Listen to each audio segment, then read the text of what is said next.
மறக்காம சர்ப்ரைஸ் பண்ணுங்க. Thank you.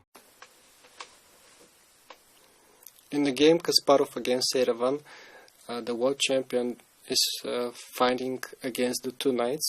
There is no big difference between fighting with a bishop and a knight in comparison to two knights. Once again, the rook is very flexible and very nice piece to attack both the flanks, and white here is having excellent winning chances. His first move is very important. In the game, Kasparov found the correct one. This is rook b8. He needs to go for the pawn on the queen side and to try to create a pass pawn as fast as possible. Taking the pawn on h7 wouldn't be a good idea, as after knight c4, black is immediately regaining the pawn, and more importantly, he's going to trade the one on a3 as well, after which the chance that he loses the game disappears. With pawns only on one flank, there is nothing that the rook can do. So rook b8 was played. Black reacted with king e7, and after b4 he did a mistake. He went for the pawn on a3 with knight c4 check. Instead of that,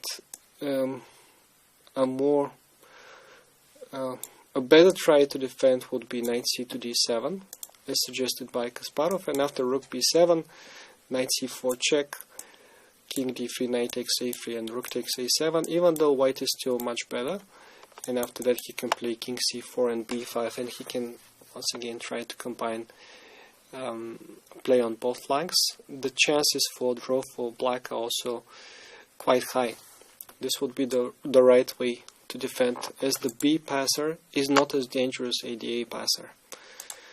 Now after knight c4, king e2, knight e7, rook g8 was a strong move, winning an important tempo to attack the pawn, and g5 was answered a4, a5, ba5, knight takes a5. That's precisely what Kasparov was heading for. Note that the further this pawn is from the opposite flank, the more difficult the problems are for the side with the light pieces. Rook a8 was played in the game. That was good enough for win. Kasparov later regretted about this discontinuation, and he suggested another win. Rook g7 check to take this pawn, and to continue with g3 and h4 to try and to create a passer on the side of the board as fast as possible. And then his winning line runs like that: h5, knight d8, rook c7, the key move, which is cutting the knight from the main forces. And after knight f7, rook c4, the knight is more or less trapped. It cannot go on b6 because of the check on c6. These two squares have been taken, and knight b2 is also trapping the knight with rook b4. Once again, we see the typical play on both the flanks, first on one side and then on the other, here concretely trapping the piece. But okay, rook e8 wasn't such a bad move, even though Kasparov criticized it. Knight c6 was answered a5, king d6, g3, again the same idea, preparing play on the king side. The further this pawn is advanced, the better it would be for white, because at some moment he will have to abandon the a pawn and to go for the h1 and to try to push it into queen.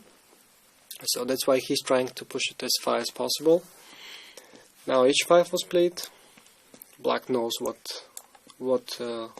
to be afraid of. h4, pawn takes, knight c5, a6, and the move that was played in the game made things even easier. King c7. Instead of that, knight e6 was a better try, even though here too black is having big problems after rook h8, knight c7, rook takes h5, knight a6, rook h7. This move cuts the king away from the pawn, and next the pawn is moving forward with good chances for win for white. While the move king c7 that was played in the game ended the story rather quickly with a7. The problem for black is that king c8 is not helping. There is no move rook a8, and one of the knights on the c file would be lost. Even if he gives an in-between check, then that one would be still hanging. So after king e3, actually king e3 is better. And if instead of king b7, black tries king b6, then the win is quite similar, like the one in the game rook h8. He will have to take on a7, and these pieces are too far away to deal with the h-pawn. You probably know that the corner pawns are the most unpleasant ones for the knights, and here this is not an exception. And finally the game ended with the move knight b7,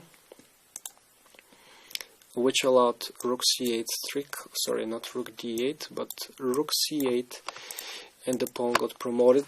This is the situation in which Serevan resigned.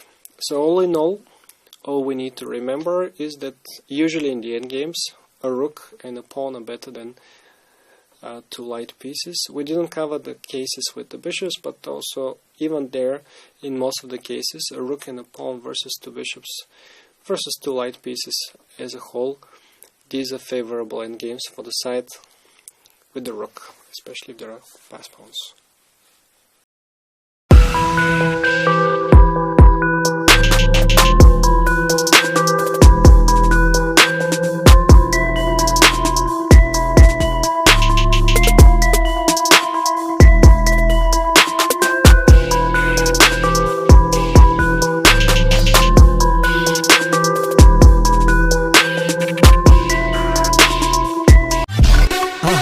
மறக்காம surprise பண்ணுங்க. Thank you.